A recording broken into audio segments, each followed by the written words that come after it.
Balad, সুবহানাল্লাহ পড়ে।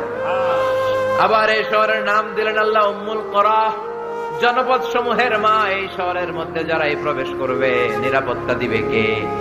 আবার এই শহরের মাঝখানে আল্লাহ এমন একটা ঘর তৈরি করেছে, গোটা বিশ্বের সব মুসলমান ওই ঘরের দিকে মাথা নুইয়ে সিজদায় লুটিয়ে পড়ে। সুবহানাল্লাহ পড়ে। ইন্না আউওয়ালা বাইতি উদিআ লিন-নাস লাল্লাযী বিবাক্কাতা মুবারাক। এই কাবা ঘরকে কেন্দ্র করে প্রতিদিন 120টা রহমত নাজিল হয়। চিল্লায় বলেন তো কয়টা? 60 লিত-তাইফিন, 60টা রহমত যারা তাওয়াফ করে তাদের জন্য। 40 লিল-মুসাল্লিন, 40টা রহমত যারা নামাজ পড়ে তাদের জন্য। 60 আর 40 কত? বাকি আছে কয়টা? ওয়ালা 20 লিন-নাযিরিনা ইলাল কাবা, বাকি 20টা রহমত যারা তাওয়াফও করে না, নামাজও পড়ে না, শুধু কাবার দিকে তাকিয়ে থাকে। সুবহানাল্লাহ পড়েন।